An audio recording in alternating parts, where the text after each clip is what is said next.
இந்த சாய்தேவன் உனக்காக தருவதை நீ எக்காரணம் கொண்டும் வேண்டாம் என்று சொல்லி விடாதே. என் பிள்ளையே, உனக்கே தெரியாத உன்னுடைய ரகசியத்தை உனக்கானவர் என்னிடம் சொல்லிவிட்டார்.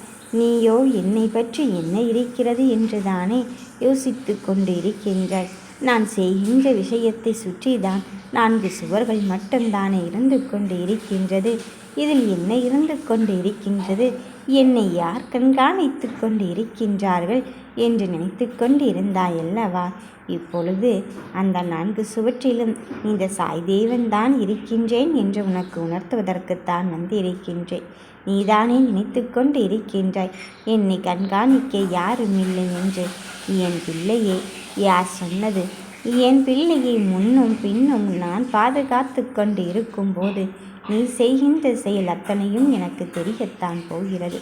உன் வாழ்க்கை பற்றிய கனவுகளை நீ எப்படி நிஜமாக்கப் போகிறேன், நினைவாக்கப் போகிறேன் என்று என்னிடம் சொல்லிவிட்டாய்.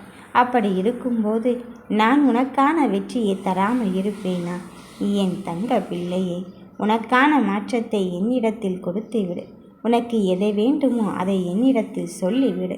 உனக்கு ஒவ்வொரு சூழ்நிலைகளையும் கற்றுக் கொடுத்து முன்னேற்றத்தின் பாதைக்கு அழைத்து செல்வதற்குத்தான் இங்கு வந்து கொண்டு இருக்கின்றேன். நடக்கின்ற விஷயங்கள் எல்லாமே இனி நல்லதாகத்தான் உனக்கு நடக்கப் போகிறது. அவர் உன்னை பற்றி என்ன சொல்லிவிட்டார் என்று தானே உன் மனதிற்குள் நீ பதற்றப்படுகிறாய். பதற்றமடையாதே. அவர் ஒன்றுமே செய்யவில்லை. என் தங்கமே, உனக்காக யார் இருக்கிறார் என்ற உண்மையை சொல்லத்தான் வந்து இருக்கின்றார். இதோ உனக்காக அவர் இருக்கிறார் என்ற உண்மையை என்னிடம் சொல்லிவிட்டார். உன் மனதில் எந்த செய்தியை நினைத்து கொண்டு இருந்தாயோ அதை என்னிடம் சொல்லிவிட்டார்.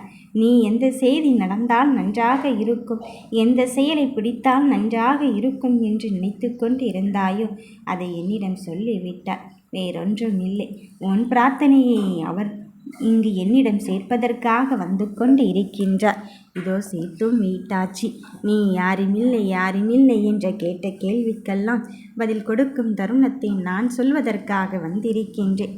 என் தங்கமே, உனக்கு விடையாக வந்து கொண்டு இருக்கும்போது நீ எதற்காக மனம் வருந்தி கொண்டு இருக்கின்றாய்? உன் வருத்தங்கள் எல்லாம் இங்கு காணாமல் தான் போகப் போகிறது. எந்த ஒரு நிலையிலும் சரி, என் பிள்ளைகளுக்கான வெற்றியை கொடுப்பதிலிருந்து நான் விலகுவதில்லை என்று தெரியும் அல்லவா? அதன் பிறகும் எதற்காக என் தங்கமே நீ சற்றும் யோசித்து கொண்டே இருக்கின்றாய்? உன் மனம் கலங்குவதற்கு இங்கு வேலையே இல்லை. உன் மனம் கவலைப்படுவதற்கு இங்கு வேலையே இல்லை. சோகத்தோடு இருந்த எனக்கு நீ என்னதான் நடக்குமோ என்று எண்ணி நீ கலங்கவே வேண்டாம். இதோ உன் கவலைகளை போக்கும் தருணத்தை தான் இந்த சாய்தேவன் உனக்காக கொண்டு வந்து இருக்கின்றேன். உன்னை தீயின் பிடியிலிருந்து மீட்டெடுத்து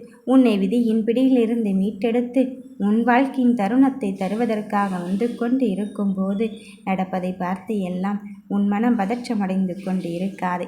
என் தங்கமே, உன்னை இப்படித்தான் நான் காக்க வேண்டும் என்று முடிவெடுத்து விட்டேன். இதோ என் கையிலே உன்னை பாதுகாத்து கொண்டு இருக்கின்றேன். உனக்கு எந்த தீமையும் வந்து சேராது. உனக்கு தீமை வருமாயின் அது என்னை தாண்டித்தானே வரும். இதோ தீயின் பிடியில் நான் என் கையை விட்டு விட்டேன் உனக்கு பதிலாக. இனி உனக்கு நல்லதும் நன்மையை பயக்குவதற்கும் தான் இந்த சாய்தேவன் மிக பெரும் மாற்றத்தை கொண்டு வருவதற்காக வந்து இருக்கின்றேன். நீ எதிர்பார்த்த தருணமும் அதுதானே கூட. நம்பிக்கையோடு என்னை வழிவந்து கொண்டிரு என் தங்கமே. உனக்கு வெற்றியை தரத்தான் காத்திருக்கின்றேன் என்று உண்மையை புரிந்து கொள்ளும் நேரமும் காலமும் வந்து விட்டது. உன் சந்தோஷ பயணம் இனி என்னால் ஆரம்பிக்கப்பட்டு விட்டது. இந்த சாயிருக்க பயமேன் என்று சொல்லிக் கொள்கின்றாய் அல்லவா? அதை ஆழ்மனதில் பதிய வைத்து கொண்டே இரு. நீ என் பூஜைகளில் மட்டும் கவனத்தை செலுத்து. நான் உன்னோடு இருந்து உன் வேலையை முடித்து தர காத்திருக்கின்றேன். நம்பிக்கையோடு இரு. இனி நல்லதை நான் நடத்தி தருவேன். நல்லதே நினைப்போம், நல்லதே நடக்கும். ஓம் சாய்ராம்.